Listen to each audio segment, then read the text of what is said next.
Hi everyone, welcome to K-Drama Hangout, your weekly review into your favorite Korean dramas episode by episode. I'm Melody, and with me I have Kat and Sarai. Hey. Hi. Today we're going to be reviewing The Scholar Who Walks the Night, also known as Bamul Gonun Sombi, episode 9 and 10. If you missed our reviews for episodes 7 and 8, please check the links below, and we'll have it listed in the description box for you to catch up. Episode 9 continues the story with Youngsun's father admitting to the person in charge that Youngsun is a female and is therefore not forbidden in quest. Later, Youngsun, her father, and the other followers are taken back to the palace to be further questioned by the king, and Sungyeol ends up sneaking back into the palace to try and save them from that. But her father is still very terrified of him, so he tries to convince her father that the only way to save both of their lives is for him to tell Sungyeol where the book is at. Otherwise, the king will frame them for being forbidden quest to save his grandson. So during the king's interrogation, Young Sung confesses to being forbidden quest to save the prince, but then her father ends up confessing to save her. So either way, the king accepts both of their confessions and charges them with treason and public execution the following day. That night, Gui visits Young Sung only to find that she has no smell. So he then believes that Sungyeol is probably protecting her because he loves her. So later on, the prince confronts Gui about why he has not killed him if he truly believes that he is Forbidden Quest. And Gui replies that he will only decide who truly is Forbidden Quest when he brings up both the assumed Forbidden Quest and the prince together in the same room. So during Gui's interrogation with Youngsun's father, the prince stops Gui from killing Youngsun's father to convince him that his death would only affirm the fact that Gui exists in the castle, or in the palace. Kim Sang-yeol then awakens one of the concubines to distract them. However, the distraction comes too late as Youngsun's father has already passed away. So in episode 10, Sang-yeol ends up finding the diary and the big secret of how to destroy Gui as Youngsun becomes a slave of the palace. Sang-yeol discovers the hidden part of the journal of his friend, the prince, and realizes that the key to destroying Gui is the current prince and himself. While Sungyeol and his female sidekick discuss this amazing discovery, his male sidekick comes running in with a dying Youngsun. So of course the only thing he can do is give her a warm bath and heal her with his blood. While tending to Youngsun's needs, Sungyeol realizes his feelings and kisses her, but then tells her that nothing could ever happen between them. Youngsun also has a dream of when she was younger that confirmed her previous prediction of her being Jin, the current prince's childhood best friend. So obviously these two episodes have a lot of OMG moments, so what were some of y'all? Right? My OMG moment is when Sungyeol and Yansun were in the bath. That was one of my favorite moments, I guess, in this whole show. You could say it's one of the best made scenes.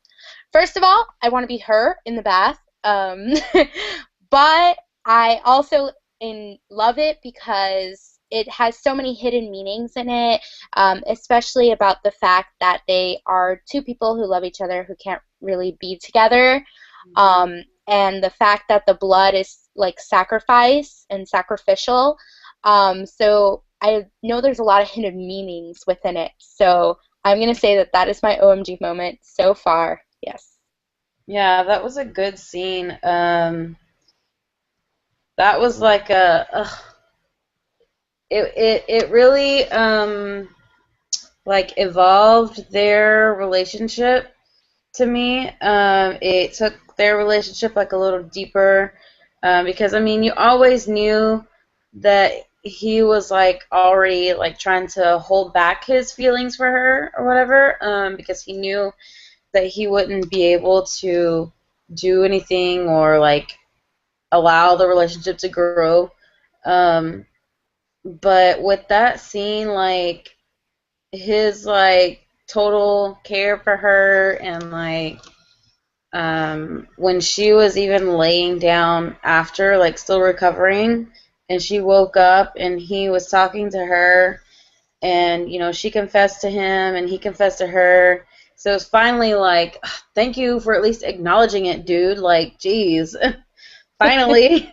And so he kissed her and it was like thank you for finally kissing her after your feelings had been acknowledged. Like, they have already kissed like a couple of times, but it wasn't the same because, she didn't know and it wasn't out there.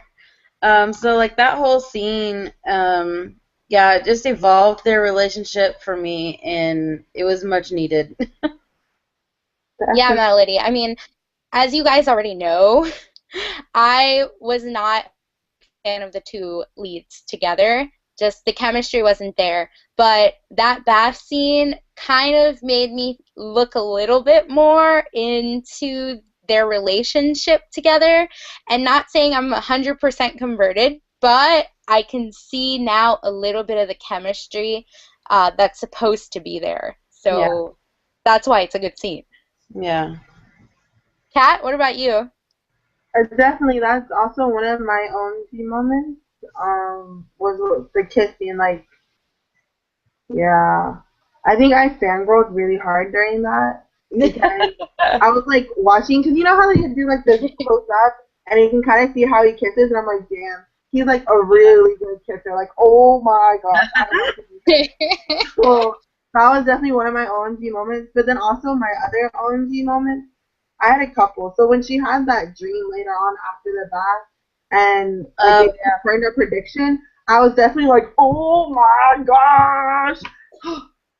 I'm so happy our prediction was correct because I was really excited. Her And I getting felt like that was married. finally something that we all knew, but no one else really knew, and except for like her father. But of course, her father isn't gonna tell her.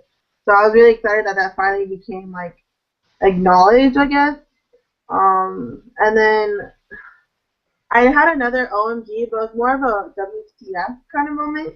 Was during the king's interrogation when like the prince was standing there next to the king as they're being like as Young Sun is being like with the hot iron, and Branded. everyone else is having their heads like by the thing. Like he's just sitting there, and of course he like there's a zoom in of him like clenching his fist, but like doesn't do anything.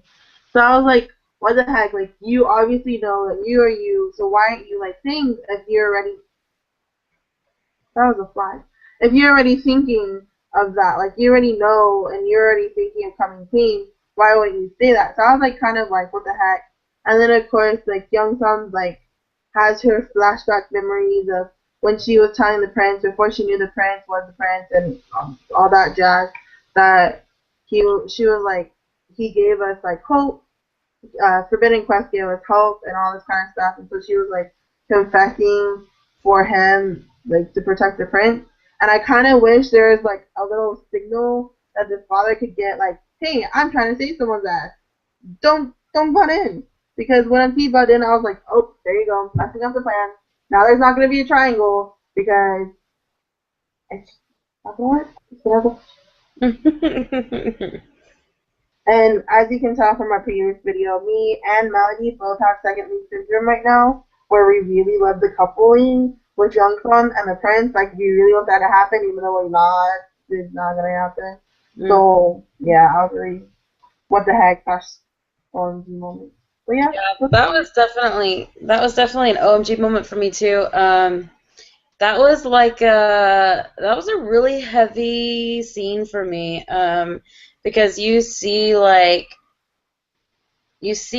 the prince's face, and he has done so well with his acting, I think, because you can just like read his face, and like he wants to help her so bad because he like likes her and like wants to protect her, but he knows that he can see also that change in her face where she realized that she needed to sacrifice herself so that Forbidden Conquest could continue to be the hope that she was talking about in the previous episode.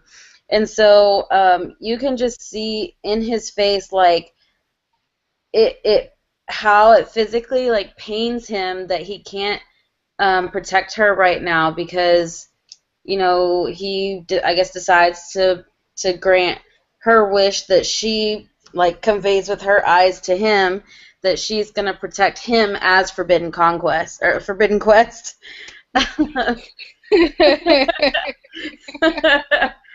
So and then the father jumps in too and is like, I'm Forbidden Quest. Or it's just like the whole thing is. I definitely teared up at that time because I mean you can see the sacrifice that everybody is making for everybody, and how everybody wants to help everybody else, and sometimes you can't always help the person that you love or something. When recording Korean dramas like this one, directors usually call it a good take by saying print or a bad take by saying not good or NG. So, you guys, what would we give these 2 episodes, would you say? I would print them. They were both really good.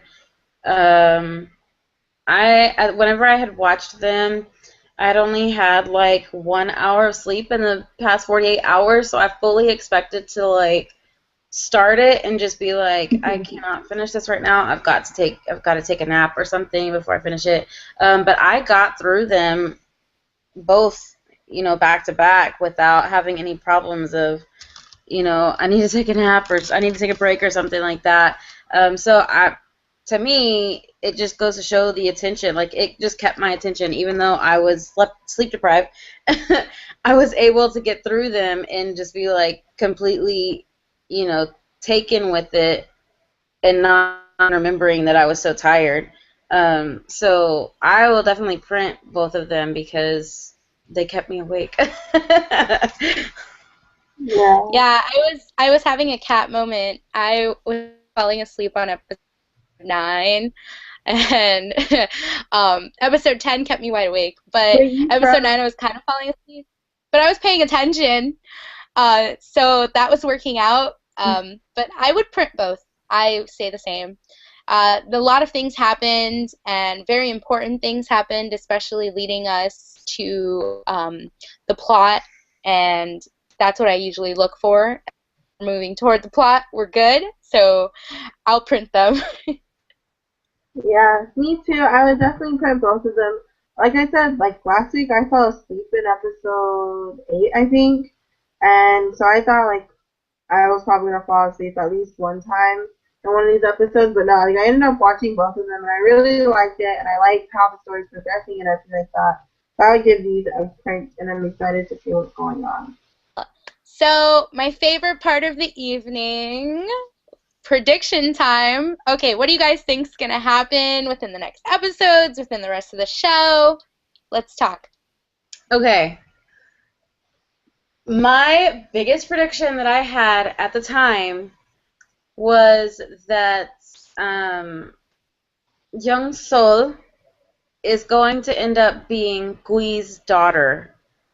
Um, Whenever he was talking to Myung-hui doppelganger, and he said something about you remind me of someone that I once knew.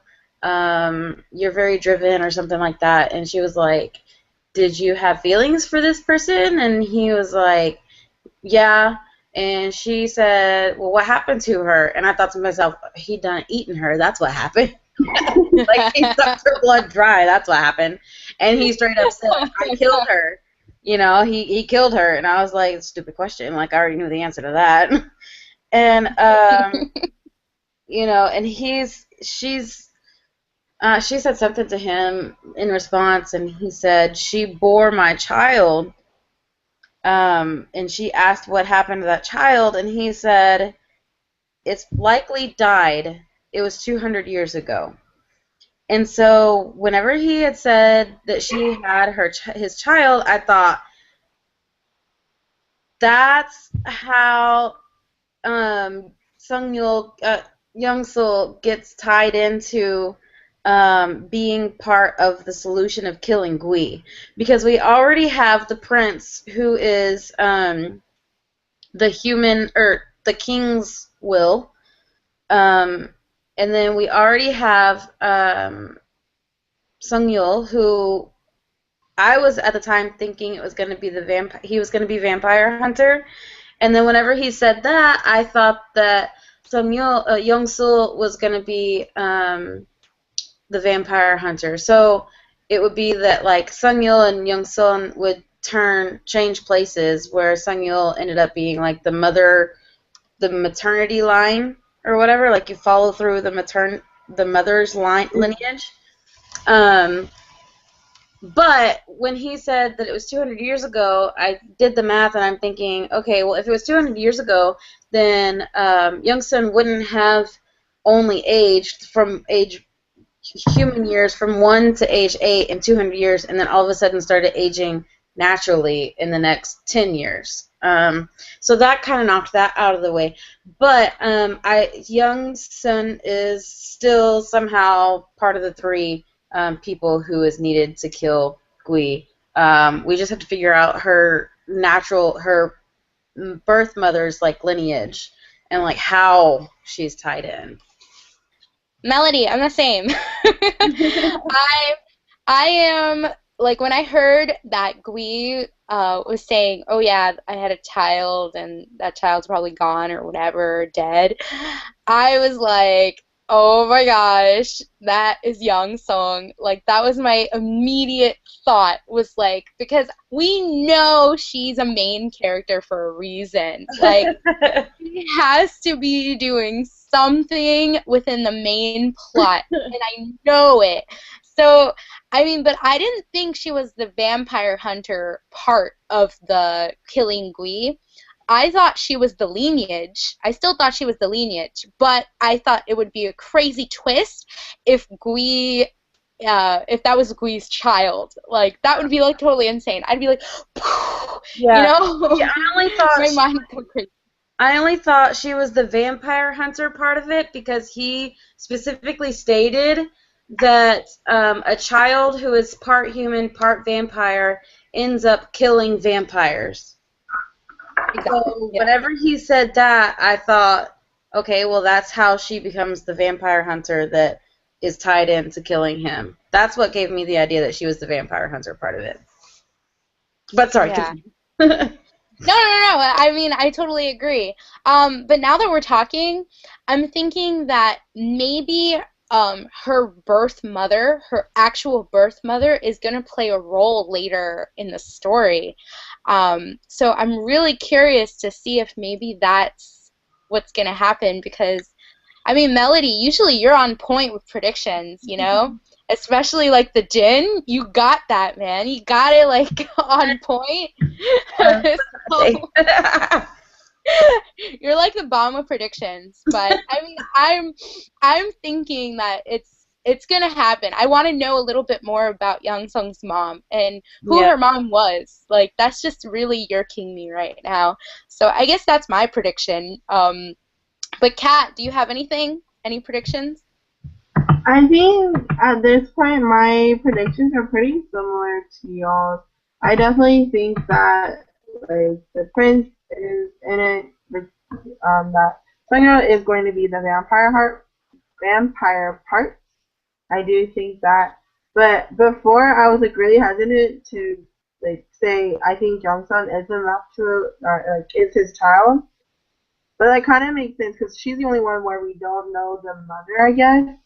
But at the same time, I feel like the doppelganger, I forgot her new name. But I feel like she's somehow involved because like she is like the Yeah. exact same. And so like in my head, I'm thinking like maybe it's gonna be like a whole type of like Vampire Diary kind of thing where you know how like Elena looks like Catherine, but then Catherine is like the vampire, and so like she kind of comes back to. I was like at first I was like, oh, it's gonna be like that. Like it's totally gonna be like that, where she's gonna have something to do, and she's gonna end up like trying to kill or do something like that. Like so, I was like, maybe she's the person because like I feel like her being an identical like image of Young Kui is somehow very important. So Yeah. like I that's why I'm really hesitant to say yes. I think Youngsun is his daughter because I feel like maybe there's a part where we didn't know because like Younghee's death was like 100 plus years ago or whatever. So I'm thinking like maybe like he might blame her himself for her death because in a sense like he was tempting her like he was saying oh humans are going to do this, humans won't do this, trying to put this on Joe that he was ultimately all alone because he became a vampire at that point. But then he's just holding it like holding the dagger of that episode. He's not trying to kill her, but she like leaps onto it. So I feel like maybe he blames himself, and maybe that's why he's like, I killed her, blah blah blah. But I don't know.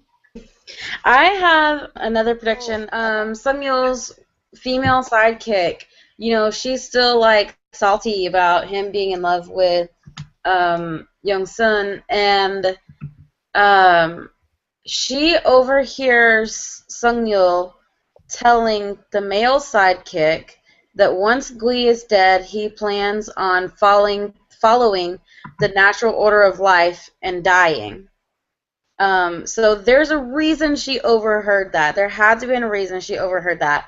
And so I think that, I feel like she hasn't interfered enough. Like we've seen like shadows of her like thinking and trying to twist things in her favor.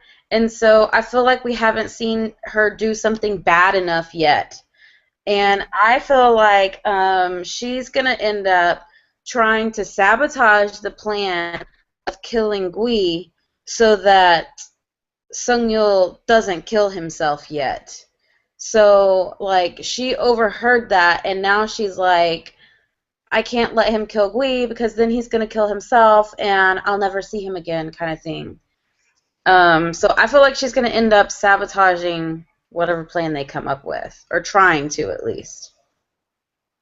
Mm.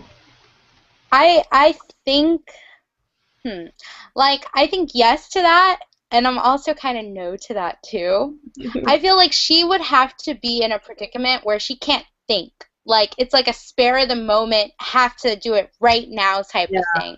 I don't think it's gonna be like a planned thing that she's gonna pull out of her palm.